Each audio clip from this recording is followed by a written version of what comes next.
বাজার থেকে একটা লাউ কিনে এনে বসে বসে ভাবছিলাম সেটা দিয়ে কি নিরামিষ রান্না করা যায়। ভাবতে ভাবতেই ঠাকুরবাড়ির রান্নার এই বইটা খুলে বসলাম, যদি এতে কিছু রেসিপি পাওয়া যায়। দেখতে দেখতে পেয়েও গেলাম লাউ পোস্তর রেসিপি।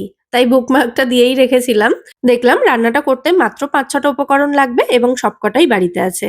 ভাবলাম তাহলে আজ এটাই বানানো যাক এবং রেসিপিটাও আপনাদের সাথে শেয়ার করব।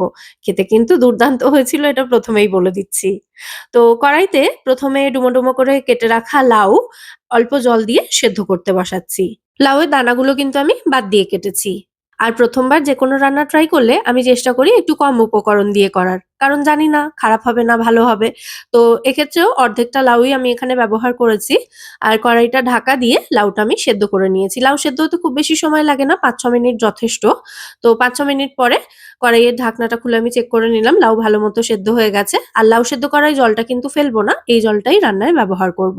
তো জলটা আমি ঝরিয়ে নিচ্ছি লাউয়ের মধ্যে থেকে। লাউটা একটু ফ্রাই করব সেই কারণে। আর এবার এই রান্নার মসলাটা তৈরি করে রাখবো। মসলার জন্য এখানে নিয়েছি ৩ টেবিল চামচ পোস্ত। কোনো উপকরণেরই পরিমাণ বলা ছিল না। আমি নিজের মতো নিয়েছি। আর এর সাথে নিয়েছি আমি একটা ছোট্ট টুকরো আদা এবং স্বাদ অনুযায়ী কাঁচা লঙ্কা। এই ৩ টে উপকরণ একসাথে বেটে রাখবো। এদিকে কড়াইটা আবার গরম করে নিয়ে এর মধ্যে আমি পর্যাপ্ত পরিমাণে সর্ষের তেল গরম করতে বসাচ্ছি। ৩ টেবিল চামচ মতো তেল নিয়েছি। আর তেলটা গরম হয়ে গেলে এতে ১ মুঠো বিউলির ডালের বড়ি দিয়ে বড়িগুলো ভেজে নেব ভালো করে। বড়ি এরকম একটু লাল লাল করে ভাজা হলে বড়ির স্বাদ কিন্তু অনেকটা বাড়ে। তাই আমি এভাবেই বড়িটা ভেজে নিয়েছি। তারপর এগুলোকে তেল ঝরিয়ে তুলে নিচ্ছি। এরপর কড়াইতে বাকি যেটুকু তেল আছে তাতে ২ টো শুকনো লঙ্কা অল্প একটু করে ফাটিয়ে এর মধ্যে দিয়েছি ফোড়নের জন্য। লঙ্কাগুলো ভালোমতো ভাজা হয়ে গেলে তারপর এর মধ্যে জল ঝরিয়ে রাখা সেদ্ধ করা লাউটা দিয়ে দিলাম। লাউটা একটু নাড়াচাড়া করে নেব জাস্ট ১ থেকে ১.৫ মিনিটের জন্য। খুব বেশি ভাজার দরকার নেই। তো লাউটা একটু নাড়াচাড়া করা হয়ে গেলে এর মধ্যে দিয়ে দেব বেটে রাখা মসলাটা। মানে পোস্ত, আদা এবং কাঁচা লঙ্কা। সত্যি কথা বলতে কি পোস্তর সঙ্গে আদার কম্বিনেশনে আমি একটু ঘাবড়েই গেছিলাম। কারণ এর আগে আমি কখনো ট্রাই করিনি পোস্ত এবং আদা একসাথে। মানে মেইন উপকরণ হিসেবে আরকি। এমনিতে পোস্ত এবং আদা বাকি অন্যান্য সমস্ত মসলার সাথে মিশিয়ে অনেক রান্নাতেই ব্যবহৃত হয়।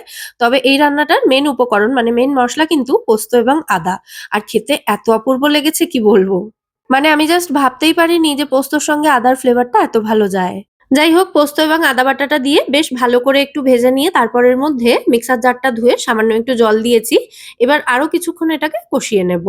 হলুদের উল্লেখ কিন্তু এই রান্নায় ছিল না, সেই কারণে আমি দিইনি। আপনারা চাইলে দিতে পারেন, না চাইলে না দিতে পারেন। এবার দিয়ে দিচ্ছি স্বাদ অনুযায়ী নুন এবং মিষ্টি। তারপর আবারও সমস্ত উপকরণ ভালো করে মিশিয়ে আরো কিছুক্ষণ কষিয়ে নেব। বেশ খানিকক্ষণ মানে ওই ৩-৪ মিনিট মতো কষানোর পর এখন দেখুন জলটা কিন্তু অনেকটাই টেনে গেছে। তো একেবারে শুকনো, শুকনো হয়ে যাওয়ার আগে এর মধ্যে দিয়ে দেব ভেজে রাখা বড়িটা এবং বড়িটা এভাবে হাত দিয়ে আধভাঙা করে আমি এর মধ্যে মেশাচ্ছি। আমি এই যে বড়িটা ব্যবহার করেছি এটা নরম হয়ে যায় খুব তাড়াতাড়ি। সেইজন্য আমি রান্নার একেবারে শেষের দিকে দিলাম। আপনাদের বড়ি যদি সেদ্ধ হতে একটু সময় লাগে তাহলে আরেকটু আগেও দিতে পারেন। তো আধভাঙা করা বড়িটা দিয়ে আবারও সমস্ত উপকরণ খুব ভালো করে মিশিয়ে নিচ্ছি। আমাদের রান্না কিন্তু অলমোস্ট শেষের পথে। তো দেখুন একদম শুকনো, শুকনো হয়ে গেছে কারণ বড়িও একটু জল টানে। তো এটা এভাবে একদম শুকনো, শুকনো হয়ে যাওয়ার পর ওপর থেকে সামান্য একটু ঘি ছড়িয়ে নামিয়ে নেব এটাকে।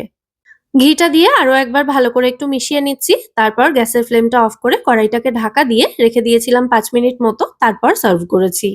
এটা কিন্তু মাস্ট ট্রাই একটা রেসিপি। অবশ্যই রেসিপিটা বাড়িতে ট্রাই করবেন। খেতে দুর্দান্ত হয়েছিল। সেটা তো বোধহয় অনেকবার বলে ফেললাম এই নিয়ে। যাই হোক, ভীষণ ভালো হয়েছিল সেই কারণেই বললাম। তো ভাত দিয়ে খেতে দুর্দান্ত লেগেছে। আমার খুব ভালো লেগেছে রেসিপিটা সেইজন্য আপনাদের সাথে শেয়ার করলাম। আপনাদেরও যদি ভালো লেগে থাকে ভিডিওটা আপনারাও একটা লাইক এবং শেয়ার করে দেবেন। এটা অনুরোধ রইল। আবার তাহলে দেখা হবে পরের পর্বে। সবাই সুস্থ থাকবেন, ভালো থাকবেন এবং সব্বাইকে খুব ভালো রাখবেন। নমস্কার।